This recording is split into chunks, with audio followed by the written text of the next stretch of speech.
الحمد لله وكفى وسلام على عباده الذين اصطفى أما بعد أعوذ بالله من الشيطان الرجيم بسم الله الرحمن الرحيم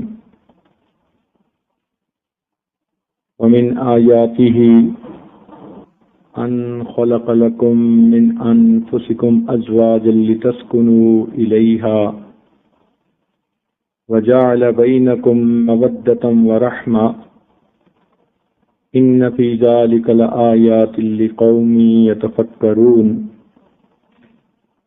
سبحان ربك رب العزة عما يصفون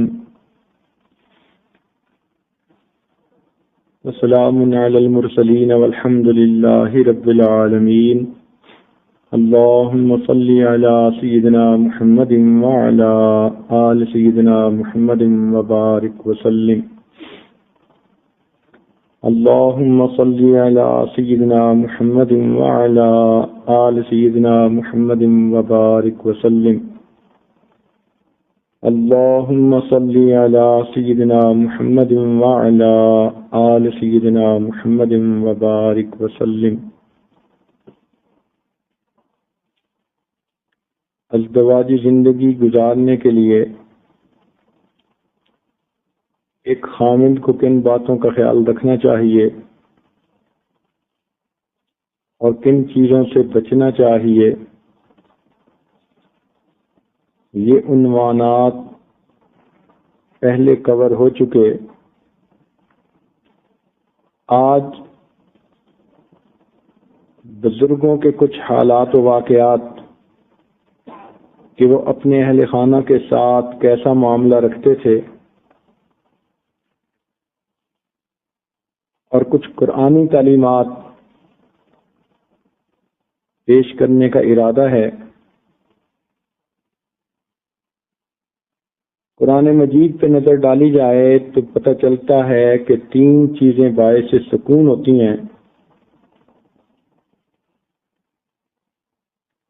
ایک بیوی خامد کے لیے سکون کا باعث، چنانچہ قرآن مجید میں فرمایا لِتَسْكُنُوا إِلَيْهَا،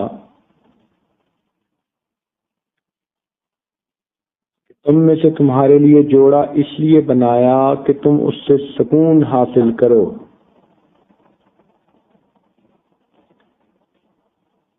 ایک تو بیوی سکون کا باعث ہوتی ہے، دوسرا گھر انسان کے لیے سکون کا باعث ہوتا ہے، اس لیے اس کو مسکن کہتے ہیں جہاں انسان ٹھہرتا ہے، اور ٹھہراؤ کو سکون کہتے ہیں۔ وَسَكَنْتُمْ فِي بُيُوتِكُمْ، تو اس سے معلوم ہوا کہ انسان کو گھر میں بھی سکون ملتا ہے۔ اور تیسرا، اللہ تعالیٰ نے رات کو سکون کے لیے بنایا۔ وَجَعَلْنَا اللَّيْلَ سَكَنًا، اللہ تعالیٰ فرماتے ہیں کہ رات کو بھی ہم نے سکون کے لیے بنایا۔ تو معلوم ہوا کہ 3 چیزیں سکون کا باعث ہوتی ہیں، ایک گھر، ایک بیوی اور ایک رات۔ لہذا جو نوجوان اپنے گھروں میں راتوں کے اوقات اپنے اہل خانہ کے ساتھ گزارتے ہیں، گویا ان کی زندگی کے اندر 100% سکون ہوتا ہے۔ جو بیوی سے دور رہیں گے، یوں سمجھیں کہ وہ 33% سکون سے دور ہو گئے۔ جو رات گھر سے دور گزاریں گے اور 33% دور ہو گئے، اور اگر گھر ہی نہیں ہوگا تو اگلا 33% بھی چلا گیا۔ کامل سکون انسان کو گھر میں رات اہل خانہ کے پاس ہونے سے نصیب ہو سکتا ہے۔ لہذا جو نوجوان بچے اپنے دوستوں کی محفلوں میں گپیں مارتے رہتے ہیں اور رات کا زیادہ حصہ گزارنے کے بعد فقط سونے کے لیے گھر آتے ہیں، ان کی زندگی کبھی پرسکون نہیں ہو سکتی، نہ اہل خانہ کو سکون، نہ ایسے خامد کو سکون۔ لہذا پرسکون زندگی گزارنے کے لیے انسان دن میں کام کرے اور رات کو اپنے گھر میں اہل خانہ کے ساتھ آرام کرے۔ اللہ تعالیٰ نے رات آرام کے لیے اور دن کام کے لیے بنایا، لہذا لمبی لمبی محفلیں کرنا عشاء کے بعد یہ معیوب ہے۔ حدیث پاک میں آتا ہے کہ نبی علیہ السلام کی عادت مبارکہ تھی کہ آپ عشاء کی نماز سے پہلے سونے کو ناپسند کرتے تھے، والحدیث بعدہا، اور عشاء کے بعد لمبی باتیں کرنے کو ناپسند کرتے تھے۔ ہاں کوئی دین کا پروگرام ہو تو اس کے لیے تو ساری رات گزر جائے پھر بھی تھوڑی ہے، لیکن عام عادت کے طور پر نبی علیہ السلام عشاء کی نماز سے پہلے سونے کو ناپسند کرتے تھے اور عشاء کی نماز کے بعد زیادہ باتیں کرنے کو ناپسند کرتے تھے۔ اسی لیے جن گھروں میں رات کو دیر سے سونے کی عادت ہے ان گھروں کی فجر کی نمازیں عام طور پر قضا ہو جاتی ہیں۔ بچوں نے تو کیا پڑھنی، بڑے بھی اٹھ کے نہیں پڑھ سکتے۔ نیکوکار گھرانوں میں بھی اگر رات کو دیر سے سونے کی عادت ہو تو ان میں بھی فجر کی جماعتیں تو نکل ہی جاتی ہیں۔ کیا ہوا، جو مشکل سے اٹھ کے فجر کی نماز ہی پڑھ لی، ورنہ تو کئی مرتبہ نماز بھی چلی جاتی ہے۔ تو نبی علیہ السلام کی مبارک سنت ہے کہ انسان عشاء کے بعد جلدی سو جائے۔ اگر ہم اس سنت سے محروم ہوں گے تو ہمارے فرض کے اوپر اس کا اثر پڑے گا اور ہماری فجر کی نماز یا اس کی تکبیر اولیٰ اس سے بھی ہم محروم ہو جائیں گے۔ تو عام گھروں میں اکثر دیکھا گیا کہ عشاء کے بعد کھانے کی محفل، پھر گپوں کی محفل، پھر ٹی وی سکرین کے تماشے، تو آدھی رات تو ایسے گزار دیتے ہیں، پھر کہتے ہیں جی صبح وقت پہ آنکھ نہیں کھلتی۔ یہ آنکھ کیسے کھلے؟ جو رات کو سونے کے لیے جلدی نہیں کرے گا وہ صبح کے وقت جلدی نہیں اٹھ سکے گا۔ وہ بیویاں جو تہجد میں اٹھنا چاہتی ہیں ان کو بھی چاہیے کہ کام اپنے رات سے پہلے سمیٹیں اور عشاء کے بعد جتنا جلدی ممکن ہو سونے کی عادت بنائیں۔ عشاء کے بعد جلدی سونا نبی علیہ السلام کی مبارک سنت ہے۔ بچوں کو بھی جلدی سونے کی عادت ڈالیں، خود بھی جلدی سوئیں۔ انشاءاللہ اول تو تہجد میں آنکھ کھل جائے گی، نہ بھی کھلی تو فجر کی نماز میں تو خود بخود آنکھ کھلے گی۔ یہ نہیں ہوگا کہ رات کو سوئے تو 2 بجے اور صبح دو گھڑیوں کا الارم لگا کے رکھا، مگر دونوں گھڑیاں چیختی رہتی ہیں، الارم بجاتی رہتی ہیں، مگر سونے والوں کے کانوں پہ جوں ہی نہیں رینگتی۔ پھر صبح اٹھ کے کہتے ہیں کہ جی ہماری فجر کی نماز چلی گئی۔ تو انسان سنت کی پابندی کرے تو فرائض خود بخود محفوظ ہو جاتے ہیں۔ یوں سمجھیے کہ فرائض کی حفاظت کے لیے اللہ تعالیٰ نے سنتوں کو بنا دیا اور سنتوں کی حفاظت کے لیے اللہ تعالیٰ نے مستحبات کو بنا دیا۔ جو اپنے فرائض کو محفوظ رکھنا چاہے اس کو چاہیے کہ سنتوں کی حفاظت کرے، فرض خود بخود محفوظ ہو جائیں گے۔ جو سنتوں کی حفاظت کرنا چاہے اس کو چاہیے کہ وہ مستحبات کی رعایت کرے، سنتوں کی حفاظت خود بخود ہو جائے گی۔ تو یہ باؤنڈری لائن ہے۔ اگر مستحبات کی باؤنڈری لائن کو توڑیں گے تو سنتوں سے محرومی ہوگی، اگر سنتوں کی باؤنڈری لائن کو توڑیں گے تو فرضوں سے محرومی ہوگی اور انسان حرام یعنی گناہ کا مرتکب ہو بیٹھے گا۔ اس لیے اپنے فرضوں کو پکا کرنے کے لیے سنتوں کی پابندی کیجیے اور سنتوں کی پابندی کے لیے مستحبات کی رعایت کیجیے۔ آج کل کے نوجوان طبقے میں عام طور پر یہ بات آ جاتی ہے، اور جی یہ تو سنت ہی ہے نا، وہ سنت کو ہلکا سمجھتے ہیں، اور یہ بہت بڑا فتنہ ہے اس زمانے کا۔ سنت چھوٹی ہو یا بڑی، نبی علیہ السلام کے مبارک عادت کا نام سنت ہے، لہذا وہ کبھی بھی چھوٹی نہیں ہو سکتی۔ دیکھنے میں چھوٹی ہوگی مگر قیمت کے اعتبار سے بڑی موٹی ہوگی۔ لہذا ہمیں چاہیے کہ ہم اپنے بچوں کو مستحبات کی رعایت کی عادت ڈالیں تاکہ ان کو سنتوں بھری زندگی نصیب ہو، سنتوں کی پابندی کریں تاکہ فرائض پر ہمیں کامل عمل کی توفیق نصیب ہو۔ تو جب گھروں میں عشاء کی نماز کے بعد جلدی سونے کی سنت ٹوٹتی ہے تو پھر ان کے فجر کی نمازوں کے اوپر اس کی زد پڑتی ہے۔ تبھی تو تکبیر اولیٰ چلی گئی، میاں صاحب کو فجر نماز جماعت میں آنے کی توفیق نہیں، اور عورتوں نے مشکل سے بھاگ دوڑ کے اگر فجر کی نماز وقت میں ادا کر لی تو کر لی، ورنہ تو کئی مرتبہ سورج نکلنے کے بعد آنکھ کھلتی ہے۔ اس لیے ایک صاحبہ گفتگو کر رہی تھی اور کہنے لگی کہ جی میں تو صبح سویرے 8 بجے اٹھ جاتی ہوں۔ اب اس بیچاری کے نزدیک 8 بجے صبح سویرے کا وقت تھا، اس لیے کہ جب سوئی ہی رات کو 2-3 بجے تو پھر 8 بجے تو صبح سویرے کا وقت ہوتا ہے اس کے لیے۔ اس بیچاری کو کیا پتا کہ صبح سویرے کس کو کہتے ہیں۔ تو عشاء کے بعد جلدی سونے کی عادت گھروں کے اندر ڈالنا، اس سے فرض کی حفاظت ہوتی ہے۔ اس لیے کوشش یہ کریں سب عورتیں کہ اپنے گھروں میں عشاء کے بعد لمبے بکھیڑے نہ کریں، اپنے خامدوں کو بھی یہ بات بتائیں اور اس کے فوائد جتلائیں کہ عشاء کے بعد جتنا جلدی سوئیں گے اتنا جلدی صبح اٹھیں گے۔ آج عشاء کے وقت تک لوگ جاگتے رہتے ہیں اور اس وقت سوتے ہیں جب کہ تہجد کا وقت شروع ہونے کا وقت ہوتا ہے۔ یہ بھی ایک عجیب المیہ ہے کہ عام طور پر شادی بیاہ کی محفلوں میں بھی آپ دیکھ لیں، لوگ کہیں گے آج جو ہم جی شادی کی بات ہے تو ہم ساری رات جاگیں گے، عورتیں کہتی ہیں ہم ساری رات جاگیں گی، چاند رات ہے، صبح عید ہے، مگر کیا ہوگا کہ عشاء کے بعد سے لے کے رات کے 2-3 بجے تک جاگیں گی، جب تہجد کا وقت ہوگا اس وقت اونگ آ جائے گی، سو جائیں گی۔ یہ خود نہیں سوتی، اس وقت ان کو پروردگار کے فرشتے سلا دیتے ہیں۔ چنانچہ حدیث پاک کا مفہوم ہے کہ رات کے آخری پہر کا وقت ہوتا ہے، اللہ تعالیٰ اپنے فرشتوں کو بھیجتے ہیں کہ جاؤ دنیا میں یہ میرے مقرب لوگوں کے جاگنے کا وقت ہے، فلاں اور فلاں یہ تو گناہگار اور غافل قسم کے لوگ ہیں، ان کو تھپکیاں دے کے سلا دو تاکہ اس وقت یہ نہ جاگ سکیں اور مجھ سے مانگے نہ، تاکہ یہ میرے مانگنے والوں کا وقت ہے۔ چنانچہ فاسق قسم کے لوگوں کو اس وقت نیند آ جاتی ہے۔ جو لوگ رات فلموں کے عادی ہوتے ہیں وہ بھی تہجد کے وقت میں آپ دیکھیں تو میٹھی نیند، گہری نیند سو جاتے ہیں۔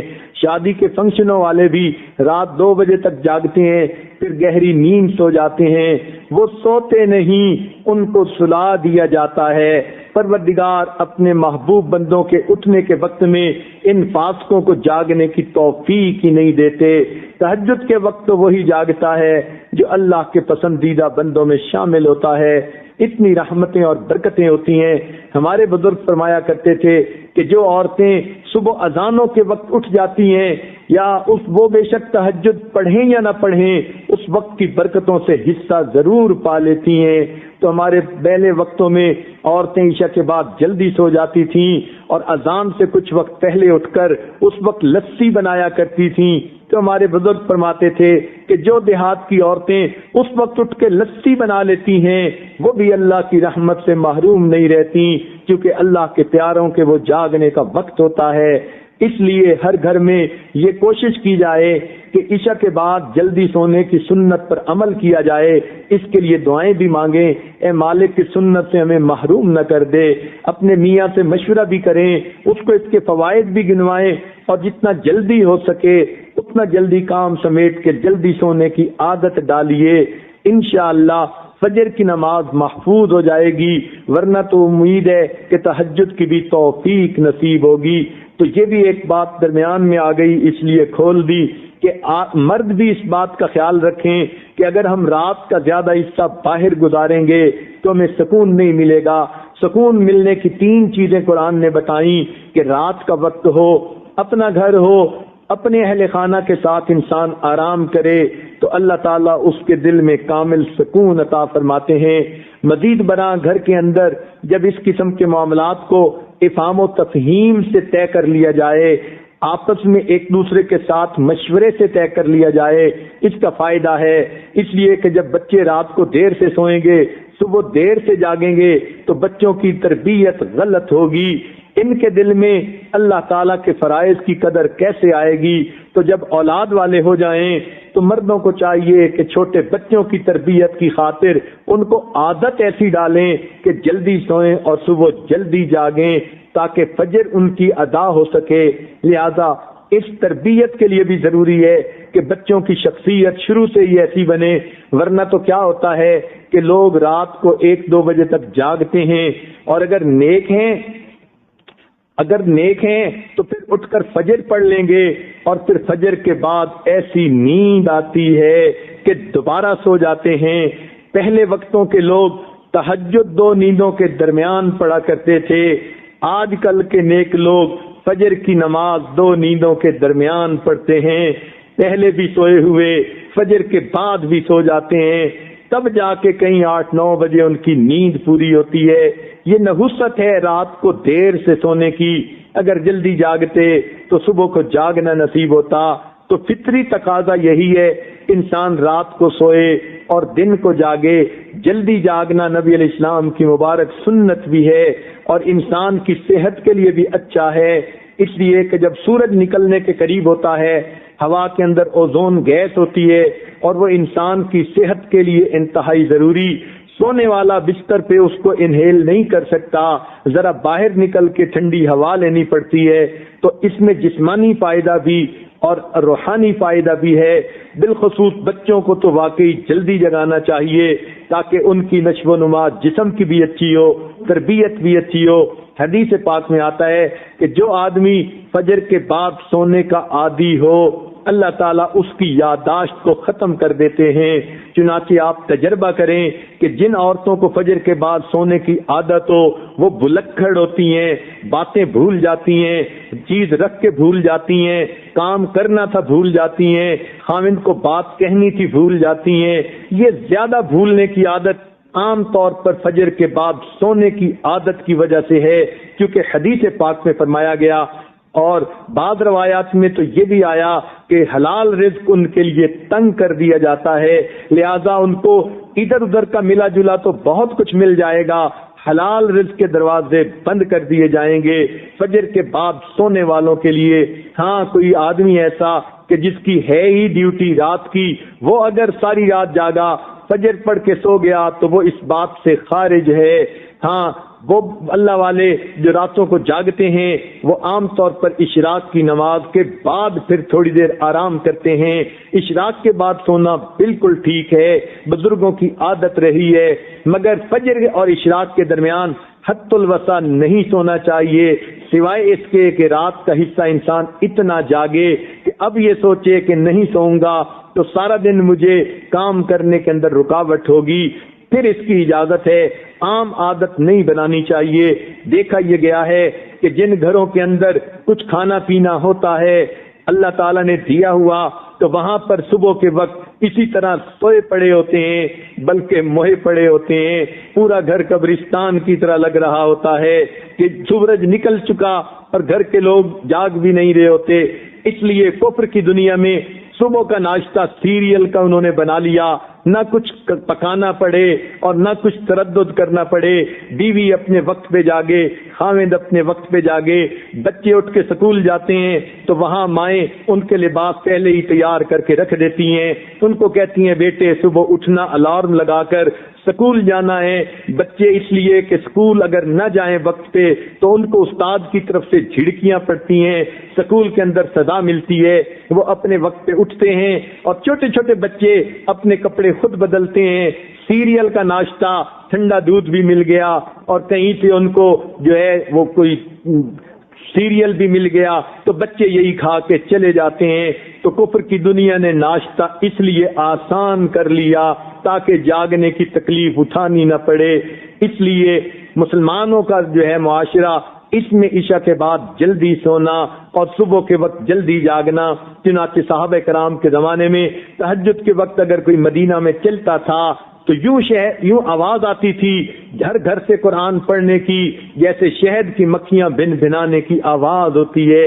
اس لیے ہمیں چاہیے ہم صبح کے وقت اٹھیں، عورتیں صبح کے وقت اٹھ کر نماز پڑھیں، اگر تہجد پڑھیں تو کیا ہی بات ہے، قرآن کی تلاوت کریں، درود شریف پڑھیں، استغفار پڑھیں، صبح کے وقت گھر کے اندر عبادت کا کرنا پورے دن کو جو ہے اپنے جو ہے عبادت جو ہے منور بنا دیتا ہے. بلکہ ہم نے تو بعض بزرگوں کا یہ عمل بھی دیکھا، وہ فرماتے ہیں کہ جس آدمی کی فجر کی نماز قضا ہوتی ہے وہ آدمی کا دن زندگی کا منحوس دن ہوا کرتا ہے. چنانچہ ایک آدمی نے قسم اٹھا لی کہ میں اپنی بیوی کو منحوس دن طلاق دوں گا. اب اسے سمجھ نہیں آتی تھی کہ میں قسم تو اٹھا بیٹھا، منحوس دن کون سا ہے. کسی فقیہ کے پاس گیا، انہوں نے فرمایا جس دن تمہاری فجر کی نماز قضا ہو جائے وہ تمہاری زندگی کا منحوس ترین دن ہے، تم اس دن یہ کام کر گزرتے ہو. بعض ایسے بزرگوں کو بھی دیکھا کہ جو وقت کے حاکم تھے مگر انہوں نے دستور بنایا ہوا تھا، وہ سوچتے تھے کہ جو آدمی فجر کی نماز وقت پہ پڑھ لیتا ہے حدیث پاک کے مطابق اللہ کی امان میں آ جاتا ہے. لہذا وہ حد جو ہے وہ جو سزائیں دینی ہوتی تھی تعزیرات کی وہ اس وقت تک نہیں دیتے تھے جب تک کہ یہ یقین نہ کر لیتے کہ آج اس نے فجر کی نماز نہیں پڑھی. اگر پڑھ لیتا تھا تو فجر دوست کو سزا دینا مؤخر کر دیتے تھے کہ اگر یہ اللہ کی امان میں آ گیا ہم کیوں اس کو سزا دیں. تو مسلمانوں کے نزدیک تو فجر کے وقت جاگنا اتنا اہم ہے، لہذا عورتوں کو یہ بات مشورے کے طور پر پیش کی جاتی ہے زندگی کی ترتیب کو سنت کی ترتیب پر لانے کی کوشش فرمائیں. اور اس کا بہترین طریقہ یہ ہے کہ رات کو سوئیں اور دن کو جاگیں. عشاء کے بعد کام جتنا جلدی سمیٹ سکیں جلدی سونے کی عادت اپنائیں تاکہ تہجد میں فجر میں آنکھ کھلے، انسان کے جسم کی نیند آرام کا تقاضا بھی پورا ہو جائے اور صبح کے وقت پھر آنکھ کھلے تو اللہ تعالیٰ کا حکم بھی پورا ہو جائے. اس طرح انسان کی زندگی پرسکون گزرتی ہے. تاہم اگلا پوائنٹ یہ ہے کہ اگر گھر کی زندگی پرسکون ہو اس کا طریقہ یہی کہ میاں بیوی آپس میں مشورے کے ساتھ اس قسم کے معاملات کو طے کر لیا کریں. بچوں کے سامنے بحث مباحثہ کرنے سے بچا کریں. بچے اگرچہ چھوٹے ہوتے ہیں لیکن ان کی یادداشت بڑی تیز ہوتی ہے. جب میاں بیوی آپس میں ڈائیلاگ کر رہے ہوتے ہیں تو بچے محسوس نہیں ہوتا مگر وہ تو سن رہے ہوتے ہیں اور ان کے ذہنوں کی جو ہے وہ میموری کے اندر وہ پورا کا پورا منظر وہ اسی طرح پرنٹ ہو رہا ہوتا ہے. لہذا بچوں پہ اس کا بہت برا اثر پڑتا ہے. اپنے ذہن میں وہ سوچتے ہیں نہ امی کی کوئی قدر ہے نہ ابو کی کوئی قدر ہے، یہ آپس میں ہی جھگڑے ختم نہیں ہوتے، ہمارے اوپر خواہ مخواہ روب چلاتے ہیں. چنانچہ ماں جب بچوں کو کوئی نصیحت کی بات کرتے ہوئے ذرا غصے ہو جاتی ہے وہ کہتے ہیں کہ ابو کی ناراضگی کا غصہ ہم پہ نکال رہی ہے، اپنے دل میں وہ یہ کہہ رہے ہوتے ہیں. اسی طرح جب باپ غصے ہوتا ہے دل میں سوچتے ہیں امی بات نہیں مانتی، غصہ ہمارے اوپر نکالتے ہیں. چنانچہ بچوں کی تربیت نہیں ہوتی. جب کسی گھر میں اللہ تعالیٰ اولاد والی نعمت عطا فرما دے میاں بیوی کو عقل کے ناخن لینے چاہیے. اب ان کی ذمہ داری اور بڑھ گئی، اس بچے کی اچھی تربیت کرنا یہ بھی ان کی ذمہ داری ہے. لہذا بچوں کے سامنے کبھی بھی ایک دوسرے کے ساتھ بحث مباحثہ نہیں کرنا چاہیے. اول تو بحث مباحثے کا فائدہ نہیں، دو میں سے ایک جلدی ییلڈ کر جایا کرے کہ چلو میں اس کی بات مان لیتا ہوں. بات ماننے میں ہمیشہ فائدہ ہے، بات ماننے میں اللہ تعالیٰ کی طرف سے انسان کو اجر ملتا ہے، تو اس لیے ماننے میں زیادہ فائدہ ہے، منوانے میں شیطانیت زیادہ ہے. یہ سوچیں میاں سوچے میں نے اپنی بات منوائی ہو سکتا ہے اس میں خیر نہ ہو تو گھر کے اندر پھر بے برکتی ہوگی. بیوی بھی سوچے میں نے اپنی بات منوائی ہو سکتا ہے اس میں خیر نہ ہو، کہیں اس وجہ سے گھر میں بے برکتی نہ آئے. لیکن جب کوئی کسی دوسرے کی بات مانتا ہے تو ماننے میں اور اطاعت کرنے میں ہمیشہ فائدہ ہوتا ہے. حدیث پاک کے مطابق اس میں برکت ہوتی ہے، اس لیے ماننے میں فائدہ ہوتا ہے. تو بات کو جلدی سمیٹنے کی کوشش کر لیا کریں اور بالخصوص بچوں کے سامنے بحث مباحثہ سے پرہیز کیا کریں. جو خاوند اپنے بچوں کے سامنے بیوی کو ڈانٹ ڈپٹ کرتا ہے وہ سمجھ لے میں اپنے بچوں کو بگاڑنے کی پوری کوشش کر رہا ہوں، میں ایک بھی جو ہے کسر نہیں چھوڑ رہا بچوں کو بگاڑنے میں، اس لیے کہ میری بیوی نہیں تو ان کو ٹریننگ دینی تھی. جب بیوی کو ڈانٹ پڑ رہی ہے تو بچوں کی نظر میں اس کی کیا اہمیت رہی. اس لیے خامند کی ذمہ داری ہے بچوں کی نظر میں وہ اپنی بیوی کا احترام بنائے، اور بیوی کی ذمہ داری ہے بچوں کی نظر میں اپنے میاں کا احترام بنائے۔ یہ میاں بیوی آپس میں میوچل انڈرسٹینڈنگ کے ساتھ کام کر سکتے ہیں۔ خامند جب بھی بچوں کے پاس بیٹھے ان کو بتائے بیٹو تم امی کی بات مانا کرو، امی کی بات سنا کرو، وہ اپنی بیوی کا جو ہے احترام ان کے ذہن میں پیدا کرے، ماں کا مقام ذہن میں پیدا کرے، اور جب ماں اکیلی ہو بچوں کے پاس ان کو سمجھائے کہ بیٹو تم ابو کی بات مانا کرو۔ جب دونوں میاں بیوی اس کو اصول بنا لیں گے تو بچے ماں کی بھی مانیں گے، باپ کی بھی مانیں گے، اور ان کی اچھی تربیت ہوگی۔ آپس میں ایک دوسرے کے ساتھ بحث مباحثہ سے بچیں، اس بات کو ذہن میں رکھ لیں، نرمی سے جو معاملات طے ہو جاتے ہیں وہ گرمی سے کبھی بھی نہیں ہوتے۔ اگر خامد گرمی میں آ گیا اور آگے سے بیوی بھی گرمی میں آ گئی پھر تو آپس میں بحث چلے گی، پھر تو آپس میں ضد آ جائے گی، اور ضد کی کوئی انتہا نہیں ہوتی۔ ضد کے پیچھے تو پھر گھر ٹوٹا کرتے ہیں، ضد کے پیچھے تو پھر سکون لٹا کرتا ہے، ضد کے پیچھے تو گھر میں بے برکتی ہوتی ہے۔ اس لیے ایسے ماحول سے بچنا چاہیے۔ خامدوں کو یہ بات دل میں بٹھا لینی چاہیے کہ اگر وہ پیار سے اپنی بیوی کو قائل نہیں کر سکے پھر وہ تلوار سے بھی بیوی کو قائل نہیں کر سکیں گے۔ اس بات کو بلکہ اپنے جو ہے بیڈ روم میں لکھ کے وہ خامند لگا لیں کہ اگر میں پیار سے بیوی کو اپنا نہ بنا سکا تو میں تلوار سے بھی اس کو اپنا نہیں بنا سکوں گا۔ یہ پکی بات ہے۔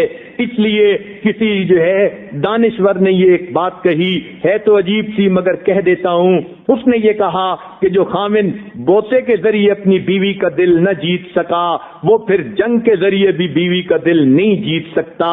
تو بات واقعی 100% سچی ہے۔ پیار کے ذریعے جو کام ہو جاتے ہیں وہ پھر آپس کے جھگڑوں کی وجہ سے ہرگز نہیں ہوتے۔ ہاں انسان کو چاہیے گھر کے اندر اپنا جو ہے وقت زیادہ گزارنے کی کوشش کرے۔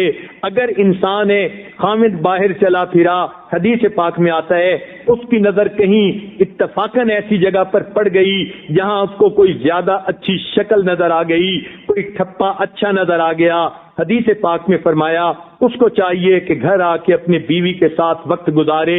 جو کچھ باہر والی عورت کے پاس ہے وہی سب کچھ گھر میں بیوی کے پاس ہے، لہذا اللہ کے حکموں کی نافرمانی کرنے کی کیا ضرورت ہے؟ انسان کی ضرورت کے لیے اللہ نے بیوی بنا دی، بیوی کے لیے خامد بنا دیا، لہذا حلال طریقے سے اپنی ضرورتوں کو پورا کر لیں اور حرام کی طرف ادھر ادھر نہ جائیں۔ یہ بات ذہن میں رکھیں کہ شیطان جو ہے گناہ کروانے کے لیے مزین کر کے چیزوں کو پیش کرتا ہے۔ اس لیے ہم نے دیکھا گھر میں چاند جیسی بیوی انتظار میں بیٹھی ہوتی ہے اور باہر کی بےہودہ قسم کی شکل والی لڑکی کی طرف خامن للچائی نظروں سے دیکھ رہا ہوتا ہے۔ یہ فقط شیطانیت ہے، اس کا اور کسی سے کوئی تعلق نہیں۔ لہذا جب آپ محسوس کریں کہ جائز طریقے کی بجائے حرام کی طرف زیادہ ذہن جا رہا ہے تو فوراً دیکھیں کہ میرے کھانے میں کوئی ملاوٹ تو نہیں، میرے عمل میں کوئی کوتاہی تو نہیں کہ جس وجہ سے میرا دل حرام کی طرف کھنچ رہا ہے۔ حلال کھانے کی یہ برکت ہوتی ہے، انسان حلال ہی کام کرنے کی طرف متوجہ رہتا ہے۔ لہذا اللہ رب العزت سے دعائیں بھی مانگیں کہ اللہ تعالیٰ گھروں میں نیکی دینداری کی زندگی عطا فرما دے۔ جو خاوند گھر کے ماحول کی طرف دھیان نہیں کرتے، ان کو اپنے بزنس سے فرصت نہیں ہوتی، اپنے کام سے فرصت نہیں ہوتی، ان کی اولادیں بگڑ جاتی ہیں۔ اس لیے کہا گیا کہ لیس الیتیم قد مات والدہ بل الیتیم یتیم العلم والعمل۔ یتیم وہ نہیں ہوتا کہ جس کے ماں باپ مر جاتے ہیں، یتیم تو وہ ہوتا ہے جو علم اور عمل سے محروم کر دیا جاتا ہے۔ تو یہ بات ذہن میں رکھنا کہ جس ماں کی بات بچے مانتے نہیں اور باپ کے پاس گھر میں وقت دینے کی فرصت نہیں، وہ بچے یتیم وہ بچے زندہ ہوتے ہیں مگر یتیم جیسے بچے ہوتے ہیں۔ یہ بات پھر ذرا سن لیجئے کہ جس ماں کو تو جو ہے تربیت کا طریقہ نہیں آتا اور باپ کے پاس فرصت نہیں تو سمجھ لو کہ وہ بچے یتیم ہیں، ان بیچاروں کی تربیت کبھی نہیں ہو سکے گی۔ تو خامند کو چاہیے اپنے اسکیجول میں اور جہاں کام رکھے ہیں تو بچوں کے لیے کچھ وقت ضرور رکھے، سن لے بیوی سے کہ گھر میں آج کیا گزرا، بچے نے کیا کیا، بچی نے کیا کیا۔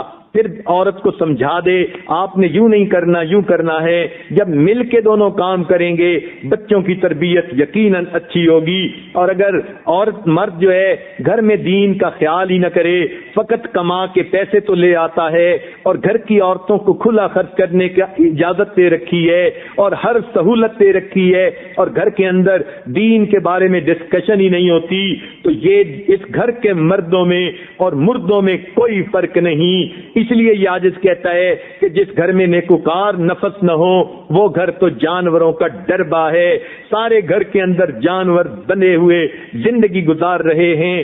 یاد رکھنا قیامت کے دن ایک بے عمل عورت اپنے 4 محرم مردوں کو لے کر جہنم میں جائے گی، خاوند کو، والد کو، بھائی کو اور بیٹے کو، کہ اللہ یہ خود نیک بنے مگر مجھے تو نیکی کے لیے انہوں نے کبھی پریشرائز نہیں کیا تھا. ذرا کھانے پینے میں اونچ نیچ ہوتی مجھے شیر کی آنکھ سے دیکھتے تھے، میں ڈر کے مارے کام کو ٹھیک کرتی تھی مگر میں نمازیں قضا کرتی تھی، میں بیٹھ کے سکرین کے تماشے دیکھتی تھی، یہ میرے پاس بیٹھتے تھے، انہوں نے کبھی مجھے نیکی کی تلقین ہی نہیں کی. اب میں جو جہنم میں جا رہی ہوں ان کو بھی بھیجیے. حدیث پاک میں آتا ہے ایک بدکار عورت اپنے ساتھ 4 مردوں کو لے کے جہنم میں جائے گی. اس کو کہتے ہیں ہم تو ڈوبے ہیں صنم تم کو بھی لے ڈوبیں گے. لہذا یہ بیوی اکیلی نہیں ڈوبے گی، یہ 4 مردوں کو لے کر ڈوبے گی.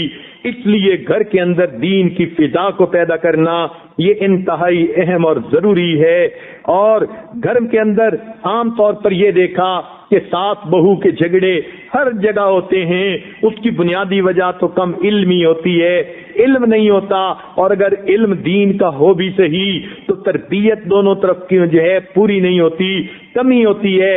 عورتیں آپس میں جب مل بیٹھتی ہیں بیچاری ہوتی جو ناقصات العقل والدین ہیں، اس لیے جلدی الجھ پڑتی ہیں، تھوڑی سی بات پہ جلدی نتیجے نکال لیتی ہیں، ہیسٹی ڈیسیژن ان کی عادت ہوتی ہے، ذرا سی بات پہ فوراً کوئی نتیجہ نکال کے بیٹھ جائیں گی اور اس میں غلطی کر جاتی ہیں. اس جلد بازی کی عادت کی وجہ سے آپس میں جھگڑا کر لیتی ہیں، غلط فہمیاں ہو جاتی ہیں. تو اس غلط فہمی کو دور کرنا یہ خاوند کی ذمہ داری ہوتی ہے. کئی جگہوں پہ خاوند بیوی کو اپنی ماں کے حوالے کر دیتے ہیں. افراط و تفریط سے بچنا چاہیے. بیوی کے کچھ حقوق ایسے ہیں کہ جس کے لیے ساس کو بھی چاہیے کہ وہ بیوی کو وقت جو ہے تھوڑی اجازت دے، تھوڑا اس کو موقع دے، وہ اپنی زندگی کو میاں کے ساتھ گزار سکے. اور کچھ بات ایسی بھی ہے کہ بہو کو چاہیے کہ ساس کو ماں کی طرح جانے. گھر میں دیکھا ماں اگر تھپڑ بھی لگا دیتی ہے تو بچی چپ کر جاتی ہے، اور ساس اگر اصلاح کی بات بھی کر دیتی ہے تو اس کے اوپر تڑک کے بولتی ہے یہ ناانصافی بیوی کیوں کر رہی ہے. جب ماں کا تھپڑ برداشت کر سکتی ہے تو کم از کم ساس کی تنقید تو برداشت کر لیا کرے. چنانچہ ایک مرتبہ میرے اس عاجز کے پاس ایک عالمہ آئی، دین کا علم پڑھی ہوئی تھی، کہنے لگی کہ میاں میرے ساتھ بہت اچھا ہے، دنیا میں شاید ایسا میاں کسی کو نہیں ملا ہوگا، مجھے اللہ نے ایسا متقی پرہیزگار اور نیکوکار میاں دیا، مگر ساس نے میری زندگی جہنم بنا دی ہے. ذرا ذرا سی بات پہ روک ٹوک کرتی رہتی ہے، یہ کرتی ہے وہ کرتی ہے. چنانچہ اس نے ساس کے بارے میں چند باتیں کہیں اور مجھ سے پوچھنا یہ چاہتی تھی کہ اب آپ ذرا اجازت دے دیجئے میں بھی ترکی بترکی جواب دیا کروں، اینٹ کا جواب پتھر سے دیا کروں. لیکن عالمہ تھی، ذرا گھبراتی بھی تھی کہ کہیں میں پکڑی نہ جاؤں. لہذا اس نے کیا طریقہ سوچا کہ حضرت صاحب سے اس کا ڈیسیژن لے لو، انٹینٹ لے لیجیے حضرت صاحب سے. چنانچہ اس نے اپنی ساس کی اتنی جو ہے باتیں بتائیں کہ ذرا ذرا سی بات پہ یہ کرتی ہے وہ کرتی ہے اور مجھے ذہنی طور پہ پرسکون نہیں ہونے دیتی، اور میں نے پڑھانا ہوتا ہے اور مجھے پڑھانے میں دقت ہوتی ہے. اب آپ بتائیں میں کیا کروں. میں نے اسے کہا کہ آپ کی ساس کے اندر اتنی باتیں ناپسندیدہ ہیں، کوئی بات پسندیدہ بھی ہے؟ کہنے لگی نہیں مجھے تو کوئی بھی پسندیدہ بات نظر نہیں آتی. میں نے کہا کہ تمہاری نظر میں انصاف نہیں، نا انصافی کا تمہارا ذہن ہے. اگر انصاف کی نظر سے دیکھتی تو تمہیں اس کے اندر کوئی نہ کوئی اچھائی نظر آتی. وہ پھر کہنے لگی حضرت مجھے تو اس میں کوئی اچھائی نظر نہیں آتی. میں نے کہا دیکھو ایک بات بتاؤ، تمہارا خاوند جو تمہیں اللہ نے فرشتوں کی صفت جیسا دے دیا، یہ تو بات مانتی ہو؟ کہنے لگی ہاں مانتی ہوں۔ میں نے کہا اس خاوند کی بیوی تمہیں کس نے بنایا؟ یہی تمہاری ساس تھی جو تمہیں پسند کر کے لے کے آئی۔ اس خاوند کے لیے اس کو اور بھی بڑی لڑکیاں ملتی تھیں، کسی اور کو پسند کر لیتی، مگر تمہیں جو پسند کر کے لائی تو یہی ساس تھی جس نے تمہیں اس خاوند کی بیوی بنایا، اور آج تم کہتی ہو کہ میرا خاوند تو آج فرشتوں کی صفت والا خاوند ہے۔ کہنے لگی ہاں یہ بات تو ہے۔ میں نے کہا اب اس احسان کا بدلہ تم ساری زندگی نہیں اتار سکتی۔ ہل جزاء الاحسان الا الاحسان، احسان کا بدلہ احسان ہوتا ہے۔ قرآن کی آیت جانتی ہو؟ کہنے لگی جی پڑھی ہوئی ہوں۔ میں نے کہا اب اس احسان کا بدلہ اتارو کہ ساری زندگی اس کے پاؤں دھو کے پیو کہ اس نے اچھے بچے کی بیوی کے طور پہ چن لیا۔ کہنے لگی حضرت آپ نے بات سمجھا دی، آج کے بعد میں کبھی بھی ان کے سامنے اونچا نہیں بولوں گی اور ان کو اپنی ماں کا درجہ دے کے ان کی ہر بات کو برداشت کروں گی۔ واقعی انہی کے صدقے اللہ نے مجھے اتنا اچھا خاوند دیا۔ تو جب انسان سمجھتا ہے تو بات جلدی سمجھ میں آ جاتی ہے۔ ساس بہو کے جھگڑے ضد کے سوا کچھ نہیں ہوتے، ذرا افہام و تفہیم کر لیا جائے تو بات سمجھ میں آ جاتی ہے۔ اسی طرح خود ساس کو یہ بات سمجھنی چاہیے، اپنی بیوی اگر کوئی کبیرہ گناہ کر بیٹھے گی تو ماں اپنی بیٹی کا عیب چھپاتی پھرے گی، اور اگر اس کی بہو چھوٹی سی معمولی سی کوئی غلطی کر بیٹھے گی کھانے پکانے میں تو یہ ساس اس کو دوسرے لوگوں کو بتاتی پھرے گی۔ یہ کتنی بڑی ناانصافی ہے۔ بیٹی نے وہی گناہ کیا، ماں چھپاتی پھر رہی ہے۔ بہو سے غلطی ہوئی، ماں لوگوں کو بتاتی پھر رہی ہے۔ یہ ناانصافی کی باتیں ہیں۔ تو جب بہو اپنی ساس اپنی بہو کو بیٹی سمجھنے لگ جائے گی اور بیٹی اپنی ساس کو اپنی ماں سمجھنے لگ جائے گی، ماں اور بیٹی کے درمیان نفرتیں نہیں ہوا کرتی، محبتیں ہوا کرتی ہیں، تو گھر کی زندگی آج اچھی بن جائے گی۔ اور یہ کام خامد کو کرنا چاہیے کہ بجائے اس کے کہ عورتوں کو ایک دوسرے سے الجھنے کا موقع ملے، درمیان میں پڑھ کے ساس کو اپنی جگہ، امی کو اپنی جگہ سمجھائے، بیوی کو اپنی جگہ سمجھائے۔ دیکھیں اللہ تعالیٰ نے اس لیے انسان کو 2 آنکھیں دی ہیں اور 2 کان دیے ہیں۔ ایک آنکھ سے اگر ساس کا عمل دیکھتا ہے، دوسری آنکھ سے بیوی کا عمل دیکھے۔ ایک کان سے اگر اپنی امی کی بات سنتا ہے اور دوسری کان سے اپنی بیوی کی بات سنے، اور اللہ نے دونوں آنکھوں اور کانوں کے درمیان دماغ رکھا ہے، پھر اپنے دماغ سے سوچ کے فیصلہ کرے کہ دونوں میں سے اعتدال کا راستہ کون سا ہے۔ جب خاوند یہ ذمہ داری خود سنبھالے گا اور دونوں کو ایک دوسرے کے ساتھ الجھنے کا موقع نہیں دے گا، علیحدہ علیحدہ ان دونوں کو سمجھا کے انڈیپینڈنٹ ڈیسیژن کرے گا، تو یقیناً گھر کی زندگی اچھی ہوگی۔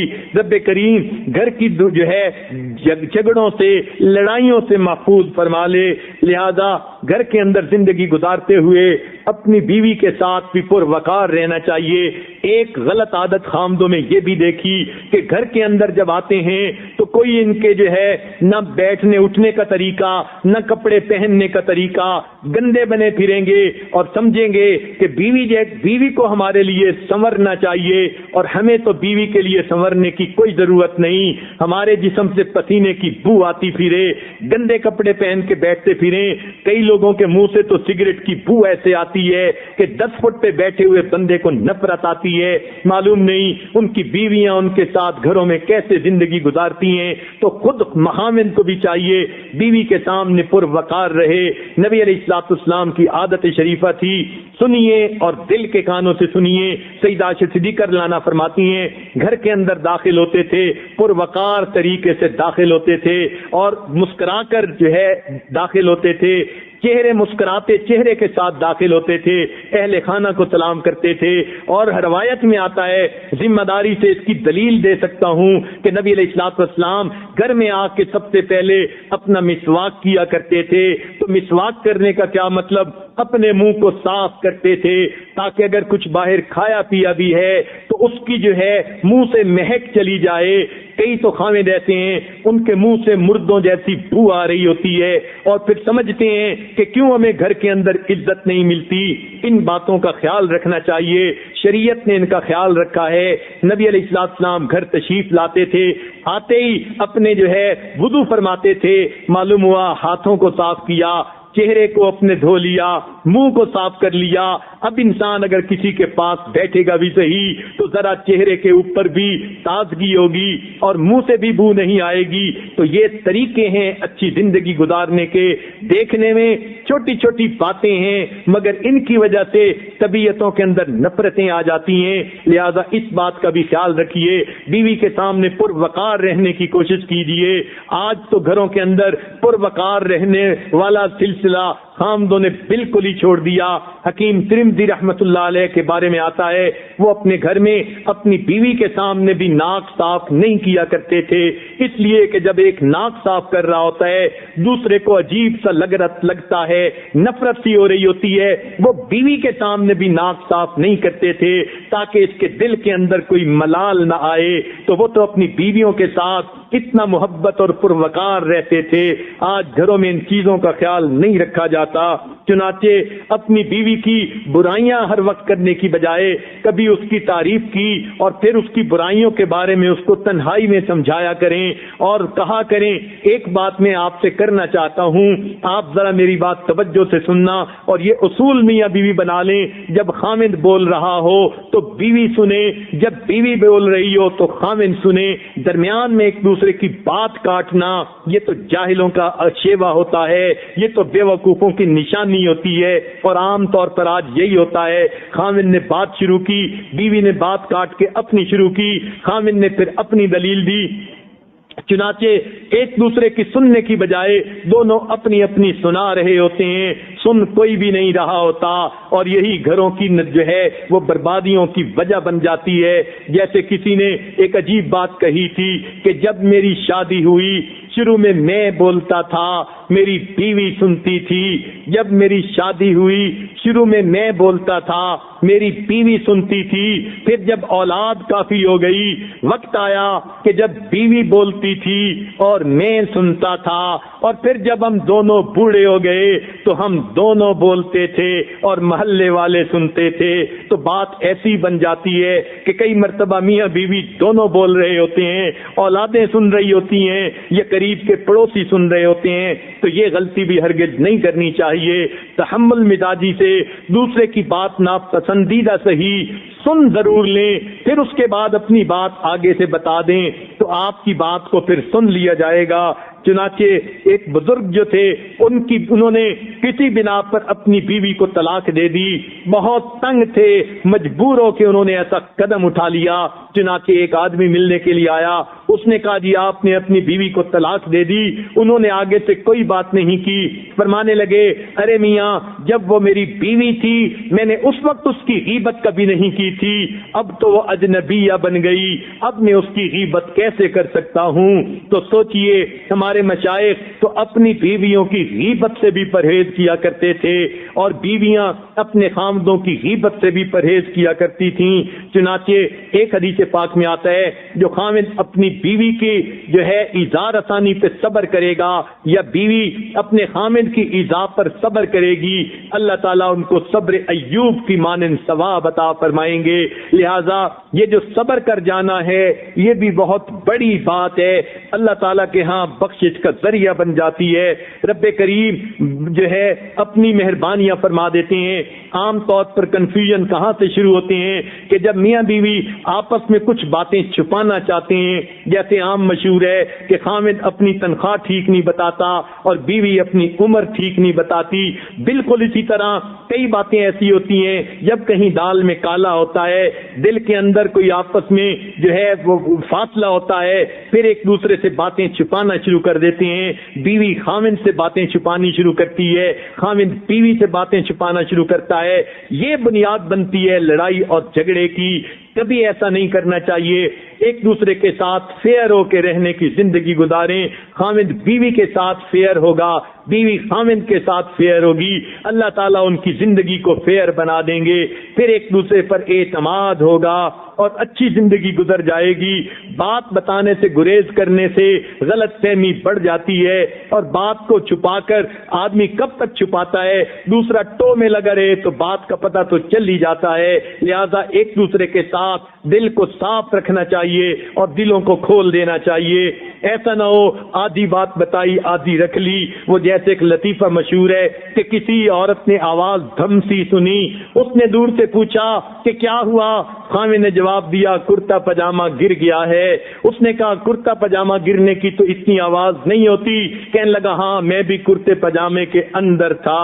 تو اس طرح آدھی بات بتانی، اور جب دوسرے نے تھوڑی ٹو لگانی ہے تب اگلی بات بتانی ہے، تو پھر اس سے غلط فہمیاں بڑھ جاتی ہیں۔ پہلے ہی پوری بات بتا دینی چاہیے، اور ایک دوسرے کے ساتھ درگزر کا سلسلہ رکھنا چاہیے۔ جب انسان غیروں کو معاف کر دیتا ہے تو پھر اپنوں کو تو جلدی معاف کر دینا چاہیے، بلکہ خاوند کو یہ سوچے اس بیوی نے میری خاطر اپنی جوانی جو ہے قربان کر دی، اپنا سب کچھ قربان کر کے میرے گھر کو اس نے آباد کیا، اب اس کو تو میں معاف ہی کر دوں گا، تو اس کی تو ہر غلطی کو اللہ کے لیے معاف کر دینا چاہیے۔ جب آپ اللہ کے لیے بیوی کو معاف کر دیں گے تو پھر دیکھنا اس کی برکت ہوگی۔ ہم نے تو سنا کہ ڈائن بھی ایک گھر کو معاف کر دیا کرتی ہے، لیکن آج کے خاوند اور کسی کو تو ہے کیا معاف کریں گے، گھر میں بیوی کی بھی چھوٹی موٹی غلطیوں کو معاف نہیں کرتے۔ لہذا گھروں کے اندر محبت کی فضا قائم رکھنا یہ دین اسلام کا تعلیم ہے، اور ہمیں اس تعلیم پر عمل کرنا چاہیے۔ ایک صحابی اپنی بیوی کی کسی بات کی وجہ سے بڑے تنگ تھے، کیونکہ یہ عام طور پہ زبان کی تیز ہوتی ہیں، مردوں کے ہاتھ قابو میں نہیں ہوتے، عورتوں کی زبان قابو میں نہیں ہوتی، اور یہی چیزیں جھگڑے کا سبب بنتی ہیں۔ چنانچہ عورتیں کی زبان تیز ہونے کی وجہ سے کبھی ایسی جلی کٹی کر بیٹھتی ہیں، خاوند کو بڑا غصہ آتا ہے، بات کا بتنگڑ بن جاتا ہے۔ وہ صحابی سوچنے لگے کہ کوئی ایسا طریقہ اس عورت کو ذرا کوئی سبق سکھایا جائے۔ چنانچہ وہ عمر رضی اللہ عنہ کے پاس آئے اور کہنے لگے کہ میں چلتا ہوں وہاں، وہ ذرا طبیعت کے جلالی تھے کہ ان سے جا کر کرتا ہوں کوئی بات، وہ میری بیوی کی طبیعت سیٹ کرنے کا طریقہ بتائیں گے۔ جب وہاں گئے کیا دیکھتے ہیں، حضرت عمر رضی اللہ عنہ کی اہلیہ ان سے پردے میں بات کر رہی ہے، مگر بات کرتے ہوئے ذرا اس کا لہجہ اونچا ہے اور وہ تیزی سے بات کر رہی ہے، اور عمر رضی اللہ عنہ ذرا تسلی کے ساتھ کھڑے اس کی بات سن رہے ہیں۔ جب اس صحابی نے دیکھا کہ میں تو جس مقصد کے لیے آیا تھا یہاں تو پہلے ہی باتیں سنی جا رہی ہیں، تو یہ مجھے امیر المومنین کیا بتائیں گے، وہ واپس آنے لگے۔ عمر رضی اللہ عنہ نے پوچھا کہ بھئی واپس کیوں جا رہے ہو؟ حضرت جس کام کے لیے آیا تھا وہی کام یہاں ہوتے دیکھا تو میں نے سوچا میں واپس ہی جاؤں۔ عمر رضی اللہ عنہ نے بلایا اور بلا کر کہا کہ دیکھو یہ میری بیوی بھی ہے کہ میری ہر جنسی ضرورت پورا کرتی ہے، میرے لیے سکون کا باعث ہے، یہ میری بیوی بھی ہے اور میرے لیے باورچن بھی ہے، گھر میں سارا دن میرے کھانے دانے پکانے میں لگی ہوتی ہے، میرے لیے دھوبن بھی ہے، میرے کپڑوں کو بھی صاف کرتی ہے، میرے گھر کی صفائی کرنے والی بھی ہے۔ جب یہ گھر کی بھنگن بھی بن جاتی ہے، باورچن بھی بن جاتی ہے، دھوبن بھی بن جاتی ہے، اتنی قربانیاں میرے لیے کر رہی ہے، کیا میں اس کی بات کو تحمل مزاجی سے سن نہیں سکتا؟ وہ صحابی کہنے لگے حضرت آپ نے میرے دل سے گرہ کھول دی، میں بھی دیکھوں، میں بھی جاؤں گا، جب میری بیوی میری خاطر اتنی قربانیاں کر رہی ہے تو میں بھی اس کی بات کو تحمل مزاجی سے سننے کی عادت ڈالوں گا۔ چنانچہ ہمیں چاہیے کہ گھر کے روز روز کے جھگڑوں سے بچیں۔ ایک بات ذرا اور توجہ سے سنیے، بزرگوں نے کتابوں میں لکھا ہے کہ 10 حماقتیں ہیں، بندے کو ان حماقتوں سے بچ جانا چاہیے۔ 10 باتیں بے وقوفی کی نشانیاں ہیں، ان بے وقوفیوں سے بچنے کی ضرورت ہے اگر گھر اچھا آباد کرنا ہے۔ سب سے پہلی بات کہ ایک بندہ نیکی تو کرے نہیں مگر جنت کی امید رکھے، فرماتے تھے کہ یہ بے وقوفی کی علامت ہے۔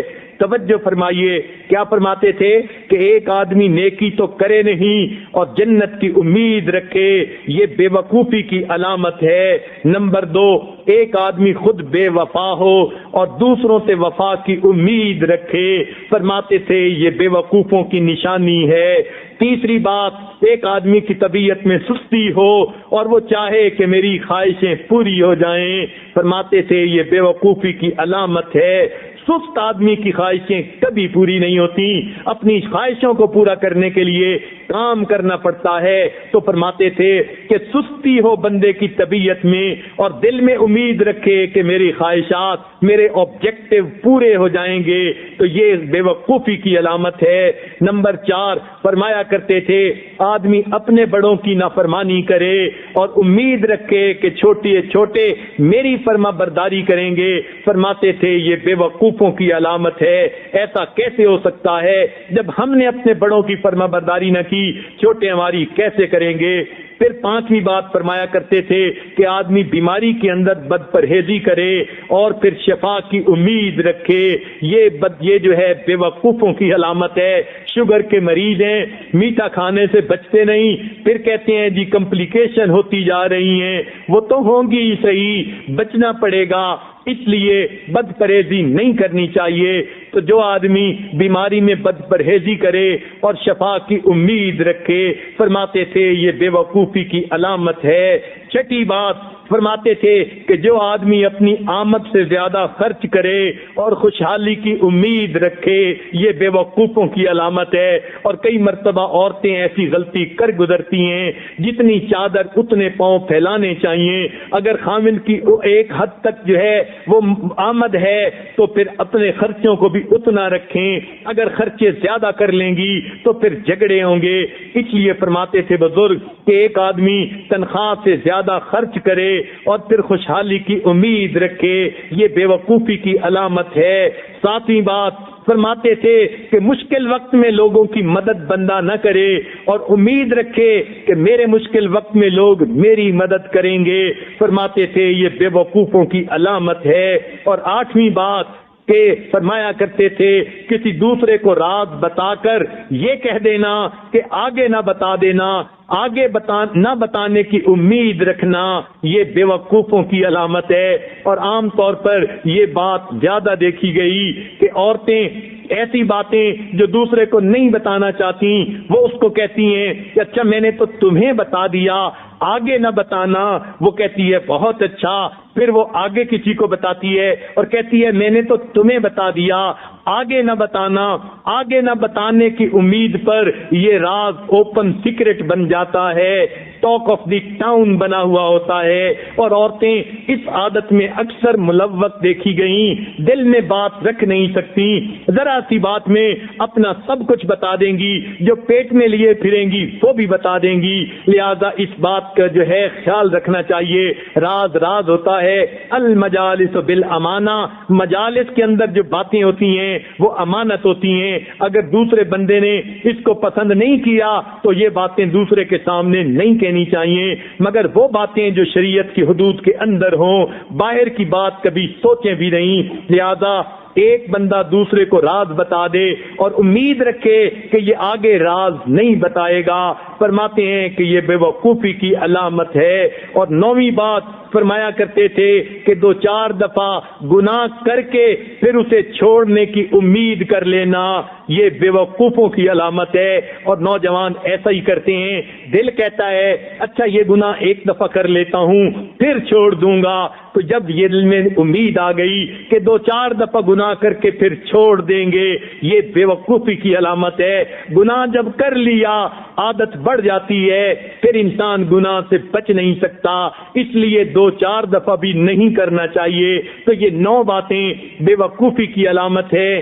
آپ سوچ سکتی ہیں کہ 10ویں بات جس کو ہمارے بزرگوں نے بے وقوفی کی علامت کہا وہ بھلا کیا ہو سکتی ہے؟ ذرا اپنے ذہن میں سوچئے تو صحیح، مگر بتا دیتا ہوں۔ ہمارے بزرگوں نے فرمایا کہ جو خاوند بیوی سے روزانہ جھگڑا کرے اور پھر چین سے رہنے کی امید رکھے، فرماتے تھے یہ بے وقوفی کی علامت ہوتی ہے۔ لہذا 10ویں بات کے لیے 9 باتیں آپ کو بتانی پڑ گئی۔ اللہ کرے کہ 10ویں بات خانے میں بیٹھ جائے۔ لہذا جو خاوند روز گھر کے اندر بیوی سے لڑتا ہے، ڈانٹ ڈپٹ کرتا ہے، پھر وہ امید رکھے کہ میرے گھر کے اندر خوشیوں بھری زندگی ہوگی، یہ بے وقوفوں کی علامت ہے۔ کبھی ایسا نہیں ہو سکتا.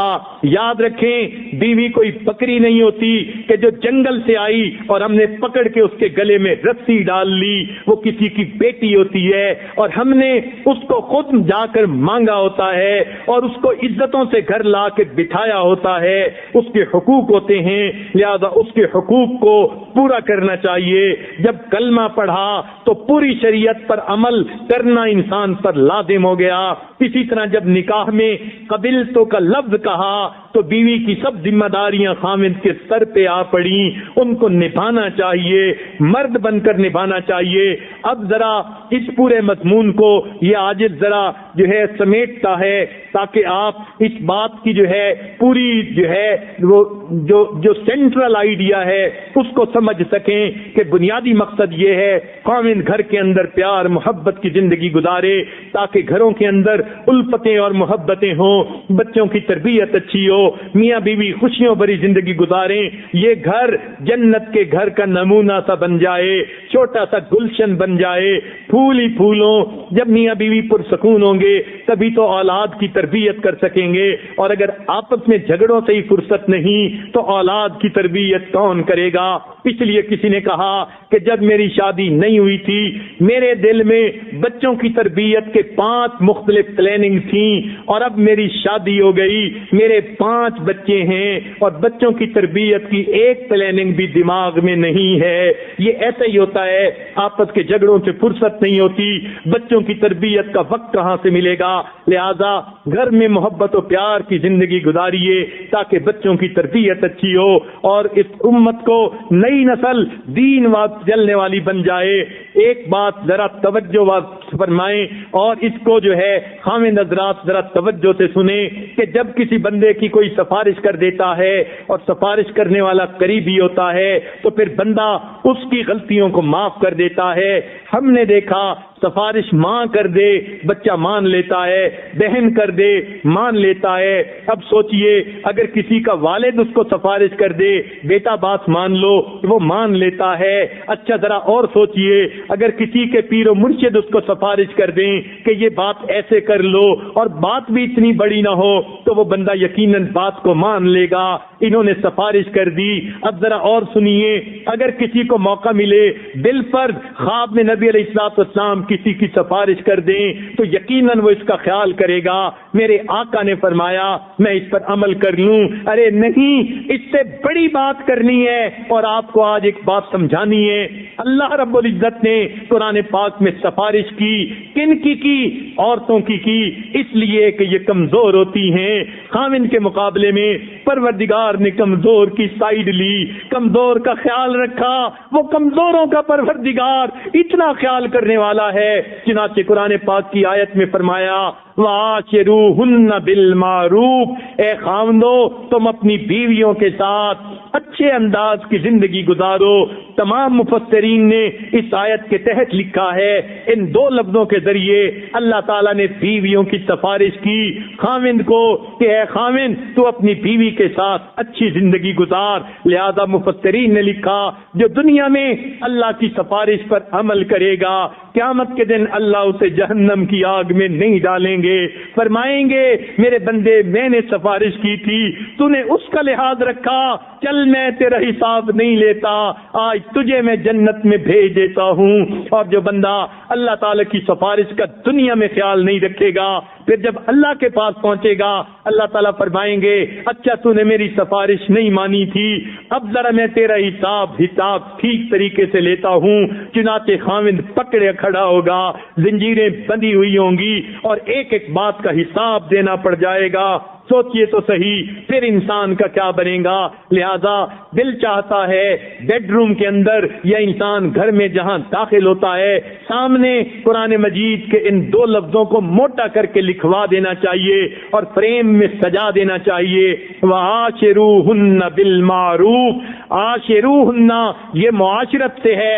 اللہ تعالیٰ فرماتے ہیں کہ تم ان کے ساتھ اچھی معاشرت رکھو. اچھی معاشرت کہتے ہیں درگزر کے ساتھ معاملہ کرنا کرنا، محبت و پیار کے ساتھ کسی کو اپنے پاس رکھنا، تو اللہ تعالیٰ نے قرآن مجید میں سفارش فرمائی بیویوں کی جانبداری فرماتے ہوئے، اے خامدو وعاشروہن بالمعروف، تم اپنی بیویوں کے ساتھ اچھا برتاؤ کرو۔ اللہ تعالیٰ کی سفارش کو ہر وقت ذہن میں رکھنا چاہیے اور اپنی بیویوں کے ساتھ الفت و محبت کی زندگی گزارنی چاہیے۔ پھر اللہ تعالیٰ کی سفارش اپنی جگہ، نبی علیہ الصلوۃ والسلام نے بھی اپنے آخری وقت میں جب دنیا سے پردہ فرما رہے تھے سفارش فرمائی، وصیت فرمائی۔ سنا ہے وصیت پہ عمل کرنا ضروری ہوتا ہے، واجب ہو جاتا ہے لوگوں کے لیے۔ نبی علیہ السلام نے وصیت فرمائی۔ سیدہ صدیقہ رضی اللہ عنہا فرماتی ہیں جب نبی علیہ الصلوۃ والسلام کی آواز کم ہو گئی تھی، میں اپنے کان آپ کے منہ مبارک کے قریب کر کے ہوئی تو میں نے سنا نبی علیہ السلام اس وقت فرما رہے تھے، اپنی امت کو آخری وصیت کر رہے تھے، فرمایا التوحید التوحید، توحید پہ جمے رہنا۔ اور دوسری بات فرمائی وما ملکت ایمانکم، اپنی بیوی اور اپنے ماتحتوں کے بارے میں اللہ سے ڈرتے رہنا۔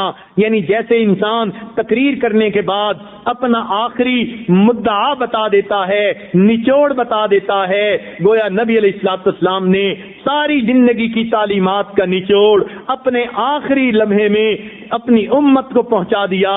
اور وہ نچوڑ کیا تھا کہ توحید پہ پکے رہنا۔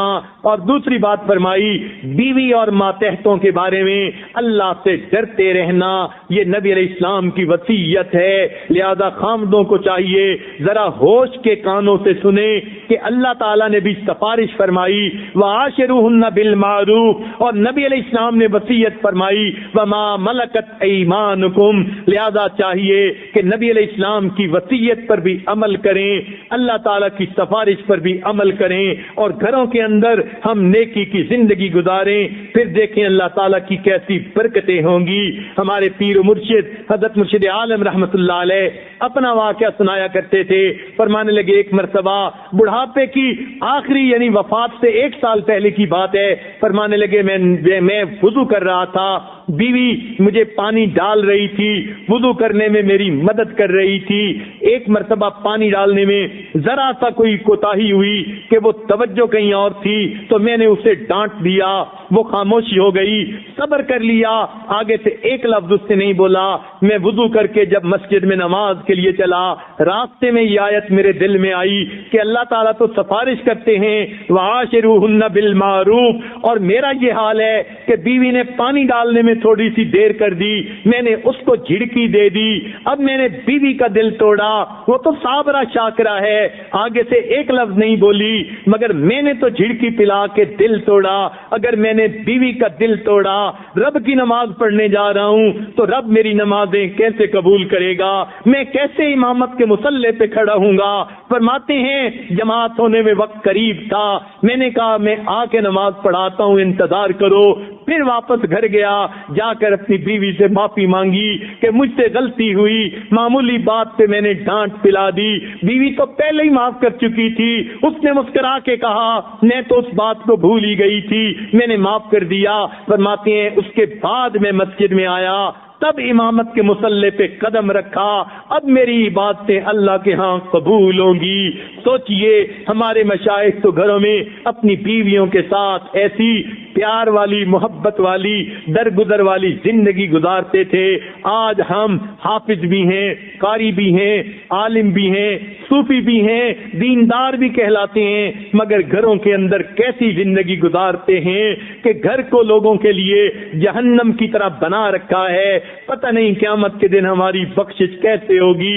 پروردگار ہمیں سمجھ عطا فرمائے، جو غلطیاں کر چکے اللہ معاف فرما دے۔ اور اس کا بہتر طریقہ یہ ہے، اگر آج تک ہم نے زیادہ جو ہے غلطیاں کی ہیں اور اپنی بیوی کا دل دکھایا ہے، اب اس کی مکافات یہ ہے اب اس کو پہلے سے زیادہ پیار دیں، جتنا حق ہے اس سے بھی زیادہ پیار دیں تاکہ وہ خوش ہو کر ہمیں دعائیں دے۔ دیکھیے ایک اصول بتا دیتا ہوں، کہ جب بیوی کو گھر کے اندر شریعت کی زندگی ملتی ہے وہ اپنے خاوند کی اتنی معتقد بن جاتی ہے کہ جس کو کافر لوگ اپنی زبان میں کہتے ہیں کہ وہ تو بیوی اپنے خاوند کی پوجا کرتی ہے، یہ لفظ میں لینا نہیں چاہتا تھا مگر سمجھایا کہ کافر لوگ اس قسم کی باتیں کرتے ہیں، تو بیوی کو جب گھر میں محبت ملتی ہے، پیار ملتی ہے، وہ تو پھر خاوند کو اس طرح عزتیں دیتی ہے۔ لہذا توجہ فرمائیں دیندار لوگ، معتقین حضرات جو بیٹھے ہیں کہ نبی علیہ الصلوۃ والسلام نے جب نبوت کا دعویٰ کیا سب سے پہلے ایمان کون لائی؟ وہ آپ کی بیوی صاحبہ تھی جو آپ کے اخلاق سے اتنی متاثر تھی، آپ کی گھر کی زندگی سے اتنی مطمئن تھی، آپ نے نبوت کا دعویٰ فرمایا، سب سے پہلے اس کو تسلیم بیوی نے کیا۔ اب آپ سوچئے اگر آپ کی زندگی سنت کے مطابق ہوگی تو گھر میں آپ کی بیوی بھی آپ کی شاگردہ بن کے رہے گی، مریدہ بن کے رہے گی۔ اگر مریدہ بن کے نہیں رہ رہی اس کا مطلب ہے کہیں نہ کہیں سنت والی زندگی میں کوئی کمی ہے، تبھی تو بیوی کے دل میں عقیدت نہیں، محبت نہیں۔ لہذا ہمیں چاہیے ہم زندگی کو سنت کے مطابق بنائیں، ہماری زندگی سنت کے مطابق بن جائے گی، ہماری بیوی بیوی بھی ہوگی، مریدہ بھی بن جائے گی، اتنی والہانہ محبت ہوگی، عقیدت ہوگی۔ اللہ تعالی ہر خامد کو سنت بری زندگی عطا فرما دے تاکہ گھر میں بیوی بھی ہو، مریدہ بھی ہو، پھر یہ بات نور علی نور ہوتی ہے۔ اللہ تعالی گھر کی زندگی میں پرسکون بنا دے۔ ایک بات اور ذہن میں رکھیے، شریعت کا یہ مسئلہ ہے کہ خاوند اپنے اخراجات میں جو مرضی معاملہ کرے مگر بیوی کے لیے ذاتی خرچہ کچھ متعین کر دینا چاہیے، وہ اپنی حیثیت کے مطابق ہر بندہ کرے۔ مثلا ایک بندہ $100 دے سکتا ہے، دوسرا 500 دے سکتا ہے، ہر ایک کا اپنا اپنا معاملہ ہے، لیکن جب طے کر لیا کہ یہ بیوی کا جیب خرچ ہے تو یہ بیوی کو دے کے بھول جانا چاہیے۔ فقہا نے لکھا کہ یہ خرچ دے کر ہر مہینے بیوی کو جو ہے وہ بھول جائے بندہ، بیوی چاہے اپنی چیزیں بنائے، اپنے بچوں پہ صرف کرے، اپنے خاوند کو تحفے دے، اپنے ماں باپ کو تحفے دے، کسی غریب کی مدد کرے، آخرت کے لیے مسجد بنائے، مدرسے میں خرچ کرے، خاوند پوچھے نہیں، تاکہ بیوی کو اختیار ہو وہ اپنا کوئی عمل ایسا کر سکے۔ لہذا چاہیے کہ ایسی جو ہے سنت پر بھی عمل کر لیا جائے۔ رب کریم ہماری ان دعاؤں کو قبول فرما لے اور ہمیں آئندہ نیکوکاری کی زندگی نصیب فرما دے۔ وآخر دعوانا ان الحمد للہ رب العالمین۔